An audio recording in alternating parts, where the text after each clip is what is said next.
Assalamualaikum warahmatullahi wabarakatuh. Perkenalkan, nama saya Marsha Fatkia Nurani, NIM 140142023, nomor presensi 24, Promil C PGSD angkatan 2020. Nah, di sini saya akan memaparkan materi mengenai komponen silabus dan RPP. Nah, untuk yang pertama, kita akan bahas mengenai analisis struktur kurikulum dalam PKR.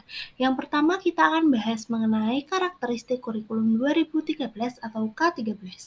Nah, untuk tujuannya sendiri, menurut Samparuna tahun 2012, pasal 3 UU nomor 20 Sisdiknas tahun 2003, menyatakan bahwa pendidikan dasar bertujuan untuk mengembangkan potensi peserta didik agar menjadi manusia yang beriman dan bertakwa kepada Tuhan YME, berakhlak mulia, sehat, berilmu, cakap, kreatif, mandiri, dan menjadi warga negara yang demokratis serta bertanggung jawab.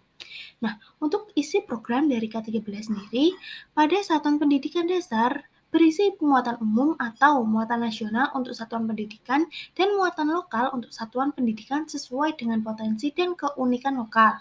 Nah, dalam K13 diuraikan muatan-muatan yang terdapat pada SD atau MI atau SDLB, yakni yang pertama ada pendidikan agama, pendidikan kewarganegaraan atau PKN, bahasa, matematika, ilmu pengetahuan alam atau IPA, ilmu pengetahuan sosial atau IPS, seni dan budaya, pendidikan jasmani dan olahraga atau PJOK, keterampilan atau kejuruan, dan yang terakhir muatan lokal. Nah, untuk yang kedua kita akan bahas mengenai struktur kurikulum SD atau MI. Dalam standar isi dinyatakan bahwa struktur kurikulum SD atau MI meliputi substansi pembelajaran yang ditempuh dalam satu jenjang pendidikan selama 6 tahun, mulai kelas 1 sampai dengan kelas 6. Struktur kurikulum SD atau MI disusun berdasarkan standar kompetensi kelulusan dan standar kompetensi mata pelajaran yang berpedoman pada ketentuan sebagai berikut. Yang pertama, kurikulum SD atau MI memuat dan mata pelajaran muatan lokal dan pengembangan diri. Yang kedua, pengembangan diri bukan muatan pelajaran yang harus diasuh oleh guru. Yang ketiga, substansi mata pelajaran IPA dan IPS pada SD atau MI merupakan IPA terpadu dan IPS terpadu. Yang keempat, pembelajaran pada kelas 1 sampai 3 dilaksanakan melalui pendekatan tematik, sedangkan pada kelas 4 sampai kelas 6 dilaksanakan melalui pendekatan mata pelajaran. Lalu ada jam pembelajaran untuk setiap mata pelajaran dialokasikan sebagaimana tertera dalam struktur kurikulum. Yang selanjutnya ada alokasi waktu 1 jam pembelajaran adalah 35 menit. Yang terakhir, minggu efektif dalam 1 tahun pelajaran atau 2 semester adalah 34 sampai 38 minggu. Prosedur dasar pengembangan kerangka rencana pembelajaran. Nah, lalu kita akan bahas mengenai prosedur dasar pengembangan kerangka rencana pembelajaran. Nah, bisa dilihat ya teman-teman semuanya tentang tabel prosedur tabel atau gambaran mengenai prosedur dasar pengembangan rencana pembelajaran atau RP.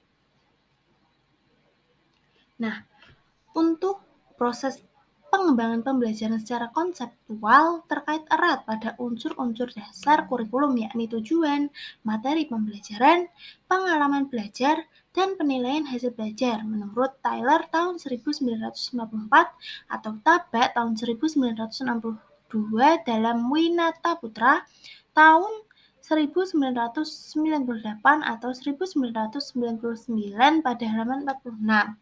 Dikaitkan dengan standar isi tahun 2006, pembelajaran terkait pada proses pemberian fasilitasi untuk menguasai kompetensi dasar setiap mata pelajaran yang ada dalam struktur kurikulum SD. Dalam menyusun perencanaan atau prosedur pembelajaran ini tercakup serangkaian kegiatan, yaitu menggunakan garis-garis besar program pengajaran atau GBPP, merumuskan tujuan belajar, memilih bahan belajar, dan menyusun rancangan kegiatan belajar, dan diakhiri dengan menyusun langkah dan alat evaluasi pembelajaran. Nah, ini adalah daftar pustaka dari materi yang telah saya sajikan. Bisa dilihat, yakni yang pertama ada dari Depdiknas, lalu ada Tewinata Putra, dari ketiga link atau URL yang saya cari. Nah, sekian pemaparan materi dari saya, kurang lebihnya saya meminta maaf dan semoga materi yang saya sajikan ini bermanfaat. Terima kasih. Wassalamualaikum warahmatullahi wabarakatuh.